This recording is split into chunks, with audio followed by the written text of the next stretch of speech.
എല്ലാവരും ഒറ്റക്കെട്ടായി നിന്ന് ഇപ്പോൾ അവരുടെ വേദനയിൽ പങ്കുചേർന്നവർക്ക് വേണ്ടി ചെയ്തു കൊടുത്ത് നിൽക്കുക, അതേ ചെയ്യാനുള്ളൂ. പലരെയും തിരിച്ചറിയാനുണ്ട്. DNA ടെസ്റ്റ് നടത്തണം. ആ ടെസ്റ്റ് ഇനി എപ്പോഴത്തേക്കായിരിക്കുമെന്നുള്ള വിവരം ലഭിച്ചിട്ടുണ്ട്? അല്ല, അതിന് അതിൻ്റേതായ ഒരു സമയമുണ്ട്. DNA ടെസ്റ്റൊക്കെ നടത്തണം. ഫലപ്രദമായ മിനിമം ടൈമിനുള്ളിൽ തിരിച്ച് അറിയണം. അതിനു വേണ്ടി തീവ്ര ശ്രമം നടക്കുന്നുണ്ട് എന്ന് തന്നെയാണ് ഞങ്ങളുടെയൊക്കെ അറിവ്. ഗവൺമെൻറ് ഞങ്ങൾ ബന്ധപ്പെട്ട അധികാരികളോടൊക്കെ നിരന്തരം എല്ലാവരും ബന്ധപ്പെടുന്ന പ്രതിപക്ഷ നേതാവ് അവരൊക്കെ ബന്ധപ്പെടുന്നത് ഞങ്ങളൊക്കെ ബന്ധപ്പെടുന്നുണ്ട്. അപ്പോൾ ഈ പറഞ്ഞ പോലെ അതൊരു വലിയ വിഷയം പ്രയാസമുള്ള കാര്യം തന്നെയാണ്. ഇപ്പോൾ വയനാട് ദുരന്തം ഉണ്ടായപ്പോൾ നമ്മൾ കണ്ടതാണ്. DNA ടെസ്റ്റ് പ്രൂവ് ചെയ്ത് വരണമെങ്കിൽ അതിൻ്റേതായ ചില കോംപ്ലിക്കേഷൻ ഉണ്ട്. പക്ഷെ എന്തായാലും അത് നടത്തിയേ പറ്റുള്ളൂ. അതുപോലെ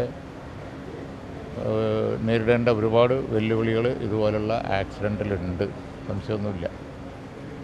രണ്ട് കാര്യങ്ങളാണ് വന്നത്. അവരുടെ കൂടെ നിന്ന് ആശ്വാസം പകർന്നു കൊടുക്കുക, ചികിത്സ വേണ്ടവർക്ക് അത് ചെയ്യുക. അതുപോലെ തന്നെ ഈ പറഞ്ഞതുപോലെ DNA ടെസ്റ്റ്, ഇതിനൊക്കെ പുറമെ ഇതിൻ്റെ കാരണം നമ്മൾ കണ്ടുപിടിക്കണം.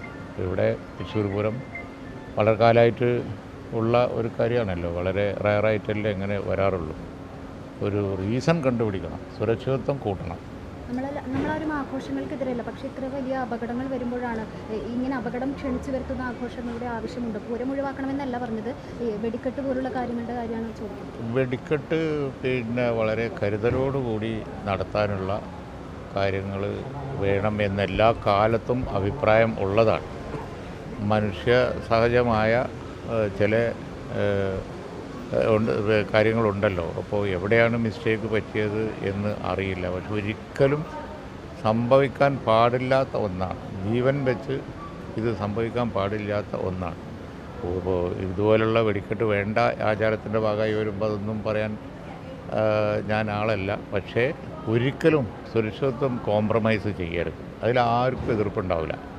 സുരക്ഷിതത്വം കോംപ്രമൈസ് ചെയ്തുകൊണ്ട് നമുക്കൊന്നും ചെയ്തുകൂടാ. അതുകൊണ്ട് ഒരനുഭവം വരുമ്പോഴാണല്ലോ അനുഭവം പാടാവുന്നത്. ഇനി ഒരിക്കലും ഇത് ആവർത്തിക്കരുത് എന്നുള്ള ഒരു ദൃഢനിശ്ചയം നമ്മൾ എടുക്കേണ്ടത്.